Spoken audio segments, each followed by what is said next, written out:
이번엔 윤석열 대통령 기자회견에 대한 민주당 평가 들어보겠습니다. 진성준 민주당 정책위 의장 전화 연결돼 있습니다. 진성준 정책위 의장은 민주당 전략기획위원장을 여러 차례 역임한 민주당의 대표적인 전략기획통입니다.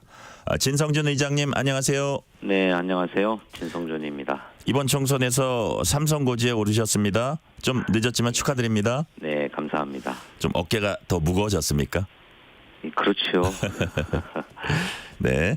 자, 어제 윤석열 대통령 기자회견 유심히 보셨을 텐데요. 일단 총평을 좀 해주세요.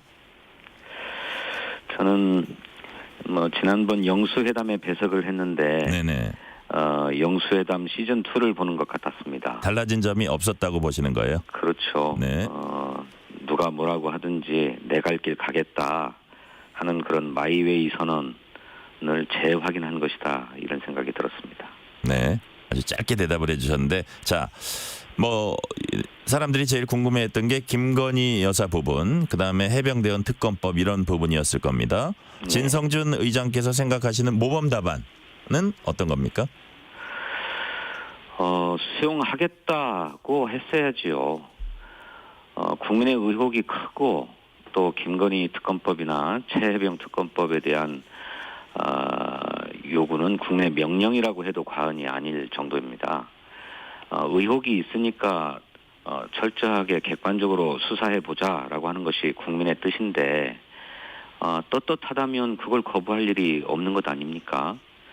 그런데 여러 가지 이유를 들어서 부정적인 입장을 내놓았습니다. 저는 대통령 입장에서 수용하겠다 이렇게 밝히는 것이 당당한 태도였다 그렇게 생각합니다. 수사가 진행되더라도 이거는 특수한 상황이기 때문에 그거는 동시에 병행돼도 사실 상관없는 게 아니냐 그런 입장이신 거죠? 과거에도 그런 예가 있었고 특히나 김건희 특검법은 영부인에 대한 특별한 수사 아닙니까? 그런데 지난 정부에서 수사했다고는 하지만 그 당시에 검찰총장으로서 검찰을 지휘했던 위치에 있었던 게 윤석열 대통령입니다.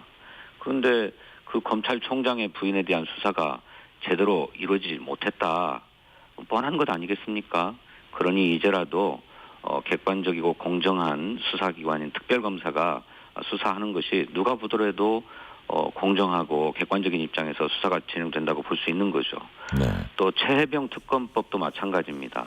지금 여러 가지 정황들이 흘러나오고 있습니다만 최해병 사건에 대한 해병대 수사단의 1차 수사, 1차 조사를 수정하라고 요구하고 수사 기록을 다시 회수해 가지 않았습니까? 네. 여기에 대통령실이 개입한 정황이 막 드러나고 있어요. 그리고 특검법에 의하면 대통령 자신이 수사의 대상이기도 합니다. 그런데 당신이 걸려있는 문제를 특검법 받을 수 없다라고 한다면 그 이해 충돌이지요. 당신은 입장을 낼 수 없고 국회에서 결정한 대로 하겠다라고 하는 것이 이해 충돌을 피하는 바른 입장이라고 생각합니다. 네. 자, 윤 대통령이 김 여사 명품백 수수 의혹에 대해서 사과를 했습니다. 이건 또 이거대로 진전된 그 입장 아니냐 이런 평가도 있어요. 이건 어떻게 보세요? 진전된 입장이 아니라 그건 지난번에 우리 KBS와의 단독 대담에서도 네. 박절하지 못해서 거절하지 못했는데 우려가 있어서 죄송하다라는 사과의 입장을 내지 않았습니까? 이번에는 현명하지 못했다 이런 표현을 썼는데 그때나 지금이나 달라진 게 없지요. 그것은 그냥 무슨 인사치레 선물을 받은 것이 아니라 뇌물 의혹이 있는 겁니다. 수백만 원짜리 명품백이라는 것 아닙니까? 그 대통령의 부인이 당연히 거절했어야 하고 현장에서 직접 거절하기 어려웠다면 바로 돌려줬어야 될 일 아닙니까? 그런데 그걸 그냥 지금도 가지고 있는 거잖아요. 이건 뇌물 혐의로 당연히 수사돼야 될 사안인데 현명하지 못해서 사과드리고 있다. 이 말 한마디로 넘어갈 수 있는 문제가 아니라고 생각합니다. 네. 22대 국회에서 민주당은 김건희 여사 특검 주제랄까요? 그 범위를 좀 넓혀가지고 더 확대해서 발의할 계획이세요? 지금 영부인에 대한 의혹이 참 많습니다만 가장 국민의 의혹이 큰 사건은 크게 세 가지로 집약된다고 생각합니다. 하나는 도이치모터스 주가 조작 의혹 사건이고요. 또 하나는 서울 양평 고속도로의 노선이 석연치 않은 이유로 수정된 의혹. 그리고 세 번째로는 아까도 말씀드린 명품백 뇌물 의혹. 요 세 가지 사안입니다. 그 외에도 뭐 코바나 컨텐츠 뇌물성 협찬 의혹 사건도 있고 뭐 학력 경력 위조 문제도 있습니다만 국민의 의혹은 앞서 말씀드린 세 가지 의혹으로 집중된다고 생각합니다. 이것에 대한 종합적인 수사가 필요하다. 저희들은 그렇게 생각합니다. 그러니까 특검의 어떤 저 범위 안에 그 세 가지는 들어간다 그런 취지로 이해해도 되겠습니까? 특검법을 발의한다면 그렇게 돼야 된다고 생각합니다. 네. 윤 대통령이 최병 해병대원 특검법에 대해서 사실상 거부권 시사한 걸로 이렇게 해석이 되거든요. 네. 실제로 거부권 행사하면 재표결이 이뤄질 텐데 표결 결과 어떻게 예상하세요? 예상을 하기는 어렵습니다만 네네. 국민의힘 의원들의 찬반 여부가 굉장히 중요한 것 아닙니까? 네네. 이른바 이탈표라고도 하죠. 그렇죠. 지난번에 최혜병 특검법이 처리될 때 국민의힘 의원들은 집단 퇴장을 했습니다. 그런 것으로 봐서 아마도 국민의힘이 당론을 정해서 반대 표결을 하지 않을까 싶어요. 네. 하지만 그 의원들 가운데 몇몇은 찬성하겠다는 의사를 공개적으로 밝혔기 때문에 당론에 따라서 반대하는 것이 정말로 양심에 꺼려진다라고 생각되는 의원들은 소신 투표도 할 수 있을 것이다. 그런 기대는 저희들이 하고 있습니다. 지금 이제 공수처에서 최혜병 사건 수사 중인데 뭐 대통령실까지 수사 범위 확대해서 민주당이 생각하기에도 이거는 좀 유의미한 성과가 나왔다. 만약에 그런 상황이 벌어지면 이에 관한 특검 추진은 보류될 수도 있는 겁니까? 아니 지금 어제 대통령이 그런 말씀하셨어요. 네. 이종섭 전 국방부 장관을 호주 대사로 왜 임명했는가라고 물으니까 출국 금지가 된 사실을 몰랐는데 출국 금지를 하게 되면 소환을 해야 되는데 뭐 2개월, 3개월이 지나도록 공수처가 전혀 소환을 하지 않았다 이런 말씀을 하셨어요. 네네. 왜 그런 것입니까? 공수처 수사를 최혜병 특검을 반대하면서 공수처 수사를 지켜보자라고 얘기를 했는데 공수처가 출국 금지시킨 이종섭 전 장관에 대해서도 한 번도 소환 조사하지 못했잖아요. 네. 저는 공수처의 수사 의지도 뭐 살펴봐야 될 문제지만 물리적 객관적으로 수사 인력이 충분치 않습니다. 공수처가. 그래서 모든 사건이 굉장히 오랜 시간에 걸려서 수사가 이루어지고 있는 것 같아요. 때문에 수사 결과를 기대하기 어렵고 이제라도 특검을 도입해서 수사를 특검에서 진행하도록 하는 것이 바람직하다 이렇게 생각합니다. 네. 자, 좀 정책적인 문제로 넘어갈게요. 윤 대통령이 저출생 극복위에 국가 모든 역량 총동원하겠다. 저출생 대응기획부 신설하겠다 밝혔습니다. 박찬대 원내대표는 저출생 문제에 대해 함께할 부분이 있는지 전향적으로 검토하겠다 하면서 긍정적 입장 나타냈어요. 네. 정부 조직법 개편하려면 이제 야당 협력이 필요한데 네. 이게 이 경우에 이제 부처 신설이 다소 순조롭게 진행될 수도 있겠네요. 예, 인구 위기 문제, 저출생의 문제는 국가적인 문제입니다. 여야가 없지요. 이재명 대표께서도 지난 영수회담에서 모두 발언을 통해서 인구 위기 대응부를 신설할 필요가 있다라고 제안했습니다. 네. 따라서 민주당으로서도 반대할 일이 없는데 다만 이것이 여성가족부를 폐지하고 저출생 대응부를 만들겠다라고 하는 것이라고 한다면 그것은 좀 신중한 검토가 필요합니다. 거기서는 이제 논의가 좀 있겠네요. 여성부는 존치되어야 한다라고 저희들은 생각하고 있습니다. 네네. 자, 비슷한 질문 하나 드릴게요. 박찬대 원내대표가 실거주 1주택자 종합부동산세 폐지 방침 밝혔습니다.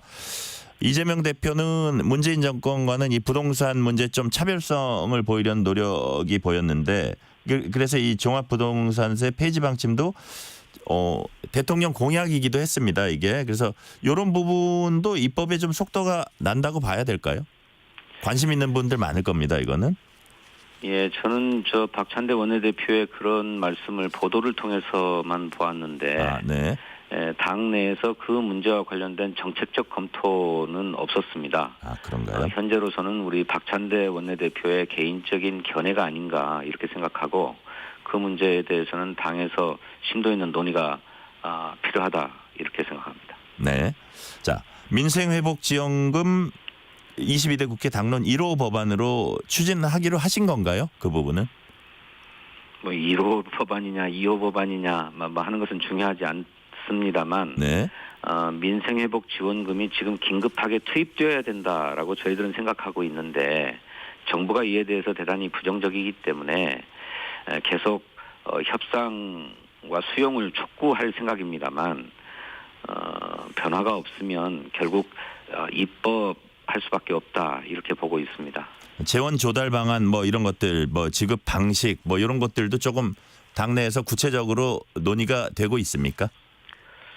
예, 저희들은 기왕에도 1인당 25만 원, 4인 가구 기준에 100만 원 민생회복 지원금을 지역사랑 상품권의 형태로 지급하자. 예. 그리고 그것도 유효 기간을 뭐 일정하게 정해서 반드시 지역 상가에서 소비되도록 하자라고 하는 구상을 가지고 있습니다. 네네. 이것은 물가로 고통받고 있는 국민을 지원하자라고 하는 뜻도 있지만 또 동시에 그렇게 함으로써 정말로 지금 고물가 때문에 내수가 얼어붙어 있는데 특히 어려운 자영업 소상공인들에게 도움이 되게 하자. 내수를 조금 진작시키는 마중물로 사용하자 하는 뜻으로 네. 추진하고 있습니다. 그 구체적인 내용을 법안으로 성안하는 작업을 하고 있습니다. 네. 자, 이런 가운데 민주당이 어제 정책조정회의 열고 22대 국회 운영 방안 논의한 것으로 이제 전해졌습니다. 법안과 정책의 당론 추진 비중 늘리는 방안 이제 검토 중이라고 알려졌는데요. 그 배경이랄까요? 그런 거를 좀 간략히 설명을 해주세요. 그간의 민주당은 우리 개별 의원들의 입법을 존중하고 네. 또 그런 가운데 꼭 필요한 법안에 한해서 당론으로 정하는 절차를 밟아왔습니다. 그런데 그러다 보니까 당이 무슨 일을 하고 있는지 당의 지향과 가치가 우리 국민에게 제대로 전달되지 못하는 측면이 있었던 것 같습니다. 또 한편으로는 개별 의원 개인이 추진하는 법안이 민주당의 어떤 당론 법안처럼 인식되는 그런 오해도 불러오기도 했어요. 그래서 우리 국민에게 민주당이 지향하는 가치가 무엇인지 또 어떤 정책을 펴려고 하는지를 분명하게 제시하고 또 입법을 한다면 그 성과가 당으로 귀결될 수 있도록 당론 입법을 조금 확대해야 되겠다 이런 생각을 갖고 있습니다. 이게 이제 반론을 제기하는 측에서는 이게 이제 그 의원 개개인이 다 헌법기관이잖아요. 그렇다 보니까 뭐 강제 당론이랄까 당론이 많아지면 이게 그런 것들을 좀 침해할 수도 있다 이런 반론은 나올 수 있을 것 같고요. 근데 이제 이재명 대표도 최근에 그 당론이 정해졌는데 거기에 반하는 뭐 이런 거에 대해서 좀 문제점에 대해서 약간 그런 취지의 말씀도 하신 걸로 제가 기억을 하는데 만약 당론으로 정해진 어떤 방향과 그게 이제 입법이 됐건 뭐 어떤 정책이 됐건 어떤 당의 중요한 그 결정 사항이 됐건 반대 의견 낸다면 기본적으로 이거 해당 행위가 되는 건가요?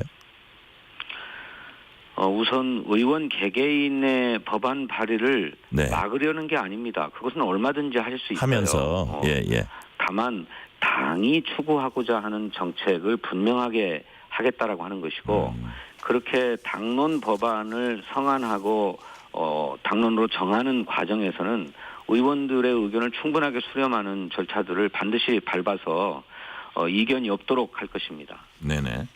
자, 대통령 기자회견 중에 느닷없이 비선 논란이 불거졌습니다. 의장님 이제 아까 말씀하셨던 대로 영수회담에 참석도 하셨고 진행 과정, 그 준비 과정에도 참여를 하셨을 텐데 함성득, 임혁백 두 교수님 주장 어떻게 보세요? 그것은 대통령실에서도 부인했고 또 이재명 대표도 그런 비선이 아니라 대통령실의 정무수석과 저희 민주당의 대표 비서실장 사이에 사전 실무 협의가 전부다라고 밝힌 바 있습니다. 네. 저는 그런 무슨 비선의 협의가 있었다는 얘기는 뭐 준비 과정에서나 또는 뭐 영수회담 당시에도 들은 바가 없습니다. 아, 그렇습니까? 자, 윤 대통령이 이재명 대표에게 한라인 구축을 제안했다 뭐 이런 얘기도 있어요. 실제로 그랬습니까? 아니요, 그런 말씀은 없었습니다. 그런데 뭐 그 전에 그런 얘기는 있었죠. 이재명 대표에게 전화를 하려고 보니까 이미 저 전화번호가 입력되어 있더라. 예. 윤석열 대통령이 그렇게 말씀하셨다고 하지 않습니까? 예. 그리고 당연히 우리 이재명 대표 휴대전화에도 윤석열 대통령의 전화번호가 입력돼 있을 거라고 생각합니다. 어느 때든 통화는 하실 수 있는 상황이라고 봅니다. 네. 병원 치료받기 위해 입원하는 이재명 대표에게 윤 대통령이 직통 전화를 해서 안부 인사를 전했다고 합니다. 향후에 다시 만날 가능성 어느 정도로 보세요? 뭐 대통령도 뭐 형식에 구애받지 말고 자주 만나자는 말씀을 하셨고 또 이재명 대표도 만나는 것은 그렇게 하자, 언제든 만나자라고 화답을 했기 때문에 뭐 2차, 3차 영수회담의 가능성이야 늘 열려 있는 것이라고 생각합니다. 그런데 다만 그렇게 만나서 뭔가 합의를 만들고 또 국민에게 선물을 하려고 하는 그런 노력이 있어야지 그냥 각자가 하고 싶은 말 하고 헤어지면 그게 무슨 소통이며 그게 무슨 의미가 있겠습니까? 저는 대통령의 전향적인 입장 전환이 선행돼야 된다. 야당이 전하는 국민의 목소리를 듣고 그것을 꼭 수용해야 되겠다고 생각하는 이런 발상의 전환이 필요하다. 그런 것 없이 뭐 전화 통화를 하거나 자주 만나는 것 이런 것이 큰 의미가 없다. 저는 그렇게 생각합니다. 국민의힘 신임 원내대표가 선출됐습니다. 여야 신임 원내대표의 케미 어떻게 예상하세요? 글쎄요, 대통령이 어제 기자회견에서도 뭐 내 갈 길 가겠다 이렇게 밝힌 이상 뭐 이를 뒷받침하고자 하는 여당인 국민의힘 입장에서 협치에 전향적으로 나설 것을 기대하기는 좀 어렵지 않을까 싶습니다. 더구나 대통령 밑에서 경제부총리를 했던 추경호 의원이 뭐 70%에 가까운 득표를 하면서 압도적으로 당선이 됐는데 그런 상황을 고려하면 여야의 무슨 케미 이런 거를 기대하기가 어렵고 네. 22대 국회에서도 험한 대치가 계속되지 않겠나 이런 우려를 하게 됩니다.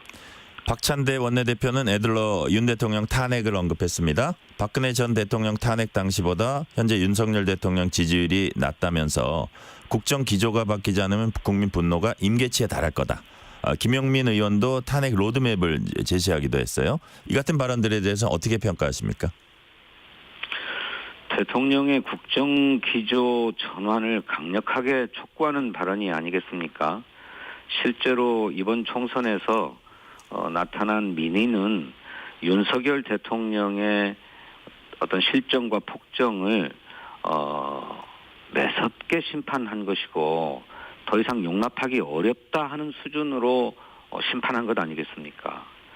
이런 국민의 아주 절박하고 절절한 요구를 윤석열 대통령이 정말로 무겁게 받아들여야 할 것입니다.